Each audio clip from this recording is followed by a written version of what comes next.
Hey there, it's time to get started and do some multi-motion stitching. I know that you have been waiting for this for a long time. So this video is part of our decorative stitch clinic series. Only this time we're going to be using the 880 plus, but all of you that have a 790 plus out there, don't forget that you can do these exercises on that machine as well. So sit back, give this a try, and let's get started. Let's take a little minute to talk about multi-motion stitches on the Bernina 880 plus or the 790 plus for that matter.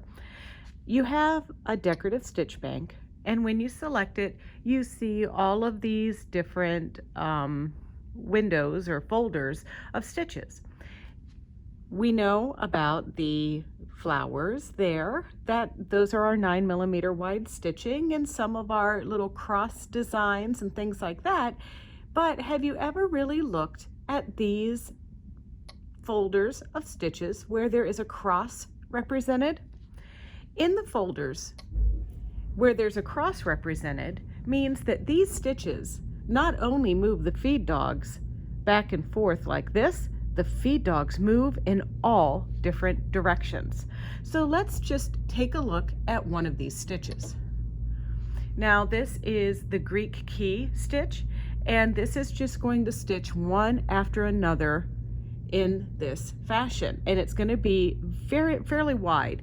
Our indicator for the width is going to be 15mm wide, and the stitch from that dot to the plus is going to be 18.3mm long. So this is a fairly large stitch. There are others in this selection that's 21mm wide. So I'm going to stitch out a few of these stitches for you in some of the various different folders so you can actually see what it is like to stitch a multi-motion stitch. Now, I'm not doing anything special to this stitch at all. The only thing that I'm going to do is make sure that I get my thread tucked under my foot. You've seen me do this in other videos. I've got an embroidery needle on my machine, and I just want to see what this stitch looks like. So I'm not worried about marking anything. I'm not worried about anything. I'm just playing. I'm just having some fun. Yes, I've threaded my bobbin correctly. Thank you. Now, as I stitch this, I want to make sure that I keep the side of my material parallel to the side of my presser foot.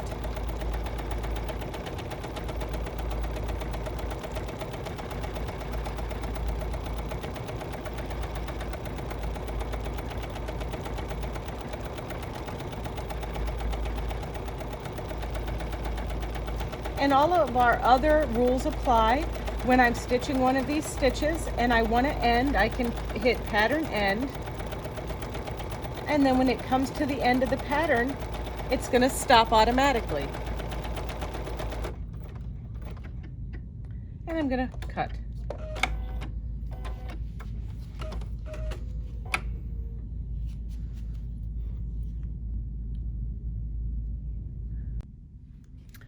Now, sometimes you may actually, I usually use the edge of my material and keep it parallel, as you saw when I stitched out the first design, but some people feel more comfortable if they've got like a wider bit of material to actually draw a straight line down the material as a reference guide.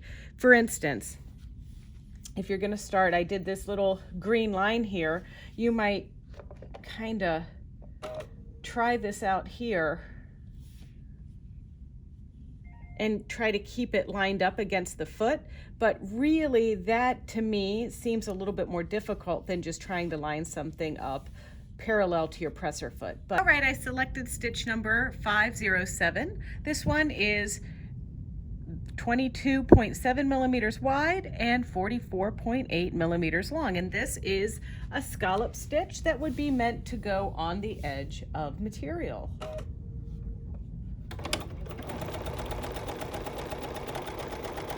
And now in this case with this line, the idea is that this never is not straight up and down.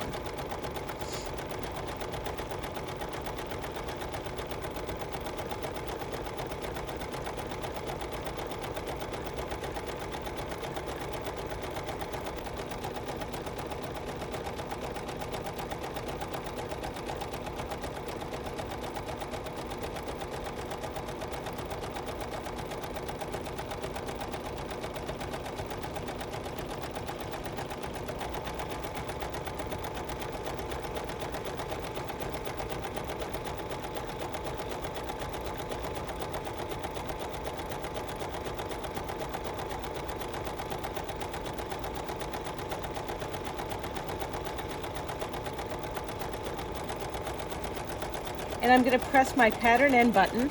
And one of the beauties of this pattern end button is that it not only ends, but then it's going to cut automatically for me and lift my presser foot. I just love that. And now we can see how perfect this stitch looks next to the one on our screen. So I have a much larger piece of material here that I'm going to do some surface embellishment on, and I'm actually going to use some of my regular 9mm stitches, but I'm going to do something cool to it that you might not have known that you can do. So I'm going to zoom in on our screen here and just kind of tell you the way that this works. But then when I do my stitching, I'm going to back off into this view like this so you can kind of see how everything is working together. All right, for round one, I'm going to select our straight stitch. I know, I probably could have picked something a little bit less boring, but let's keep things simple to get started. So now that I picked the straight stitch, I'm going to go to my information button, and we're going to pick the foot with the little rotation circle around it. And now look what happens. I have all of these different positions. Now, 6 o'clock here, for lack of a better description, is going to stitch forward. If I move my angle, and I can also rotate using my multi-function knobs, I can go in all different kinds of directions. So I'm going to stitch for about an inch using this direction, and then I'll change them as I sew.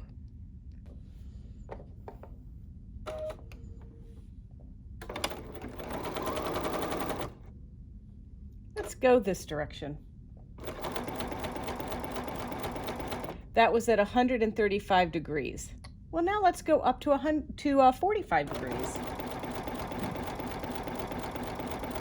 What if I went 270 degrees? Or I would call this 9 o'clock. Look at that. I haven't had to pivot or rotate my material at all. Let's go back to 180 degrees. Not only can you do directional stitching at these arbitrary markings that you see on your 880 plus or your 790 plus screen, but you can even use your multi-function knobs to tweak the angles in 0.5 degree intervals. So this will give you kind of an etch-a-sketch look as you do your multi-directional sewing, and it's really super awesome. In addition, if you don't care for the straight stitching, which I already told you I think is really boring, we can take our zigzag stitch, we can make it a satin stitch, and then we can bring this over into, once again, doing our multi-motion stitching, and we can stitch in all different directions. And this makes for very cool surface embellishment. And now it does do something kind of fun when we go to 90 degrees.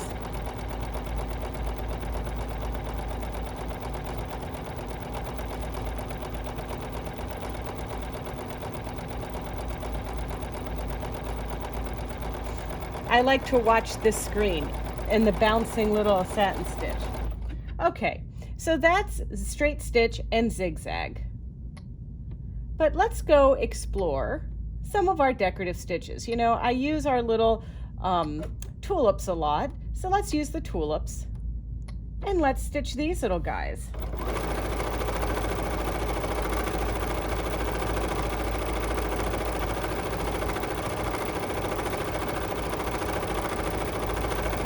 Maybe we go sew those sideways, see how they look.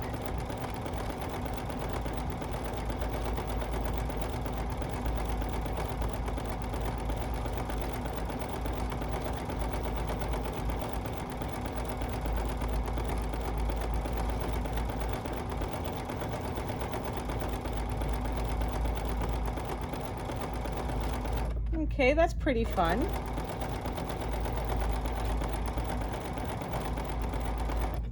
Now let's just pick another stitch.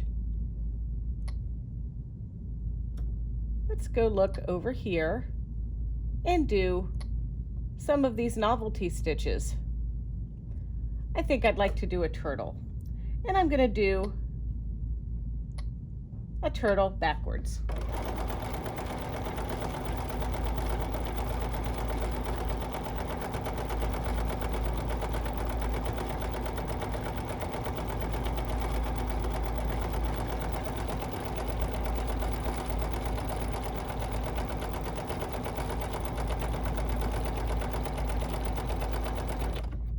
And now let's stitch the turtle at 45 degrees.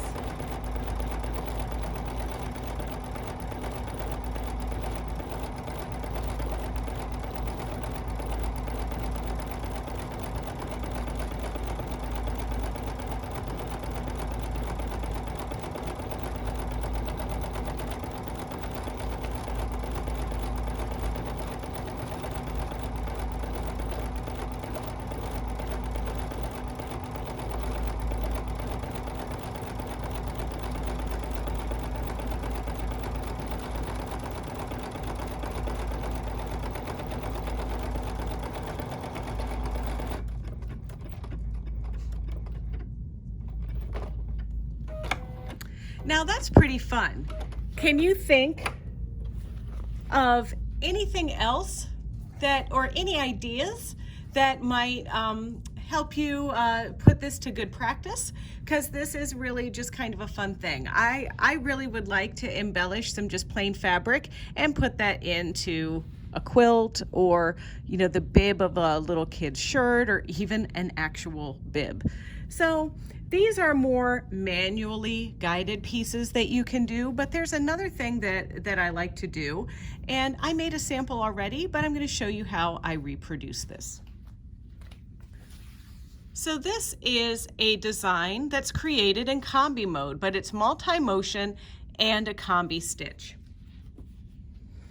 And this is it stitched mirrored to each other, so we get like a border design.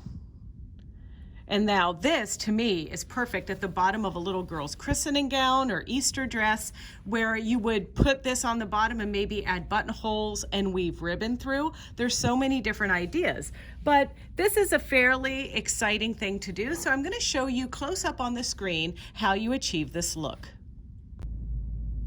Okay, so it starts simply by looking for a nice design.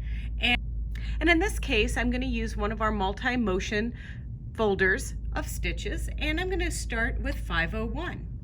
And I'm going to select stitch number 501, and then I'm opening up combi mode. And I'm going to select the stitch once, twice, 3 times.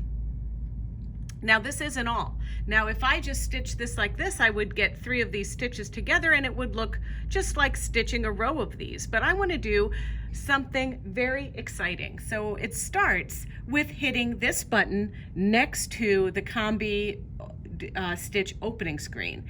And this opens up a layout design right there on the screen of my machine. Now I use my stiletto for this because it's easier for me to kind of grab these tiny little bits of the stitches, but I'm also going to use my multi-function knobs. But I'm going to start by selecting the center design, and I'm going to move it kind of over there for right now. Then I'm going to take our 3rd stitch and I'm going to move it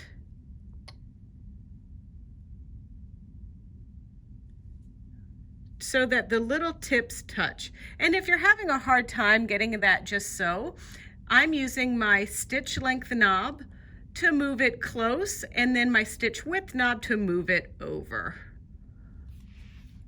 And that looks really good. So now I'm going to select this one that I moved out of the way, and this might be a good opportunity for me to use my multi-function knobs to just get things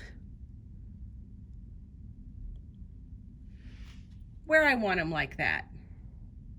So now we're almost done with what we need to do, but if you look over on this part of the screen, these designs are quite far from each other, so I want to bump them closer. So I'm going to open up my I button, I'm going to select this button here, which allows us to move multiple segments of a design, and I'm going to touch my top. So now what I've done in this situation is I've grouped these stitches together. Now I can use my multifunction knob, and you can see over here, this segment is getting closer to the top segment.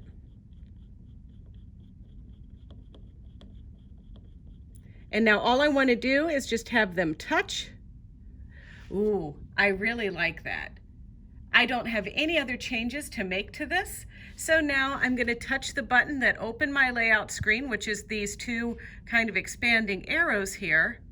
So I'm going to touch that, and then look what it did over here in combi mode. The machine engine of this machine, it's so smart, it automatically added these little travel stitches. So the next step for me is just to stitch this out, following the rules of multi-motion, where I'm keeping the edge of my fabric parallel to the side of the foot.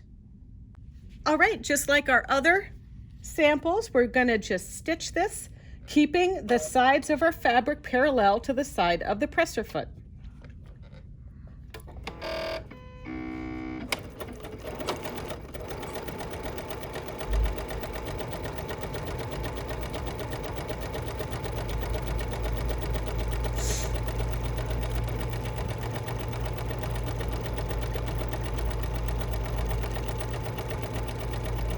And now I'm not going to joke around with you. This can be a little bit like the sewing Olympics here.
Oops, Camilla.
Ooh, I could have kept going forever, but I call that a success.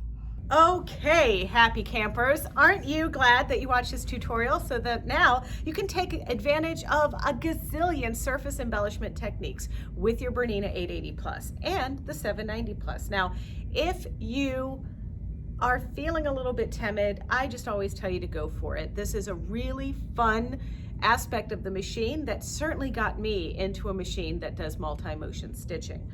And I want to leave this with one tease. Did you know if you were having a little bit of difficulty doing your multi-motion stitches that you can actually import them into your embroidery side and embroider them out? not going to joke with you.